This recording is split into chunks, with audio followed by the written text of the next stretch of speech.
अस्सलामुअलैकुम नाजरीन, मैं हूँ वकास ऐश और आप देख रहे हैं रिलैक्स उर्दू। ताज़ा तरीन खबरों और अहम इंकशाफात के साथ बढ़ते हैं आज की बड़ी खबर की तरफ। आज मैं आपको वो हकीकत बताने लगा हूँ जो शायद भारत भी पूरी दुनिया से छुपा रहा है।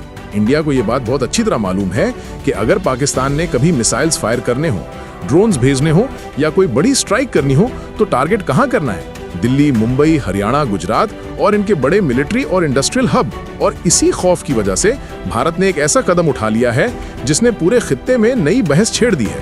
भारत इस वक्त पूरे मुल्क में नेविगेशन जैमर्स और जीपीएस स्पूफर्स नस्ब कर रहा है। ये वो सिस्टम्स हैं जो ना सिर्फ जीपीएस सिग्नल्स को जैम करते हैं बल्कि फेक जीपीएस लोकेशन यानी स्पूफ भी करते हैं। असल बात यह है कि भारत चाहता क्या है। इंडिया ये चाहता है कि जब पाकिस्तान की तरफ से कोई ड्रोन, कोई मिसाइल या कोई फाइटर जेट इनके अहम शहरों या इंडस्ट्रियल जोन्स की तरफ आए, खुसूसन गुजरात की बड़ी ऑयल रिफाइनरीज, दिल्ली के एयरबेसेस और मुंबई के हसास इलाकों की तरफ, तो ये जीपीएस को जैम करके या फेक लोकेशन दिखाकर इन हथियारों को कंफ्यूज कर दें। मिसाल के तौर पर अगर पाकिस्तानी ड्रोन ने गुजरात में अदानी या अंबानी की किसी बड़ी ऑयल रिफाइनरी को निशाना बनाना हो तो स्पूफिंग के जरिए इस ड्रोन को फेक लोकेशन मिलेगी। ड्रोन को लगेगा कि टारगेट नेपाल में है, जबकि असल में वो किसी ऐसी जगह डाइवर्ट हो जाएगा जहां भारत का S-400 या कोई और एयर डिफेंस सिस्टम उसे आसानी से तबाह कर दे या पूरे सिस्टम को ही कंफ्यूज करके उसका टारगेट मिस करवा दे। पाकिस्तान चाइना का बेडू भी इस्तेमाल करता है और अमेरिका का जीपीएस भी। भारत चाहता है कि दोनों को जैम करे ताकि पाकिस्तानी मिसाइल्स, ड्रोन्स और जेट्स अपने टारगेट्स तक मजबूती से पहुंच ही ना सकें। इसीलिए इंडिया ने बड़े पैमाने पर metro lines, industrial hubs, airports और ऑयल जोन्स के आसपास के जैमर्स नस्ब कर दिए हैं। आपको याद होगा कुछ अरसा पहले भारतीय पायलट्स ने शिकायत की थी कि वो दिल्ली से टेक ऑफ हुए लेकिन नीचे उन्हें नेपाल की लोकेशन शो हो रही थी।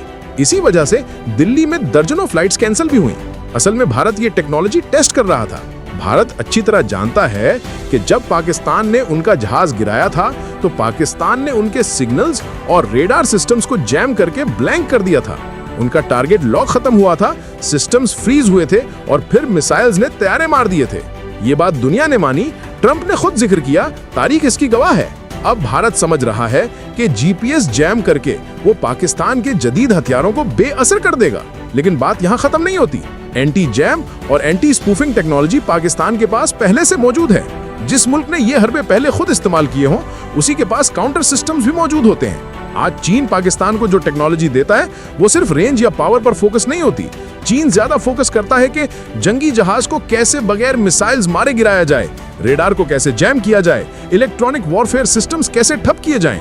इसीलिए रशिया और चाइना मिलकर ऐसे इलेक्ट्रॉनिक वॉरफेयर सिस्टम्स बना चुके हैं जिनके सामने अमेरिका के F-18 जेट्स और हेलीकॉप्टर्स साउथ चाइना सी में गिर कर रह गए थे। भारत चाहे कितनी भी तैयारी कर ले, पाकिस्तान के पास भी काउंटर सिस्टम्स मौजूद हैं।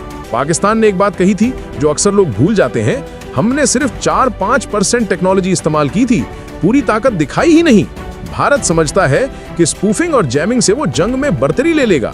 लेकिन जब अमेरिका की 2021 इंटेलिजेंस रिपोर्ट आई थी और उसमें कहा गया था कि चीन भारत के स्ट्रेटेजिक सिस्टम्स के अंदर तक रसाई हासिल कर चुका है, तो भारत को खुद पता है कि इस किस्म की जंग में वो कितना नुकसान उठा सकता है। अगर ये खित्ता जंग की तरफ जाता है तो ये कोई सरहदी झड़प नहीं होगी, ये शहर बमुकाबला शहर होगा, सिस्टम बमुकाबला सिस्टम होगा, टेक्नोलॉजी बमुकाबला टेक्नोलॉजी होगी। भारत अपने शहरों को बचाना चाहता है, पाकिस्तान अपने दिफा को मजबूत कर रहा है।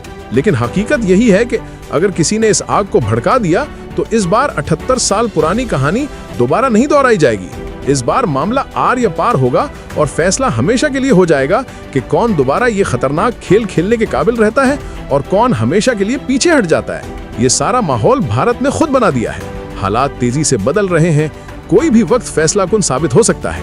तैयारी रखें, आंखें खुली रखें और सच्चाई जानने के लिए हमारे साथ जुड़े रहें।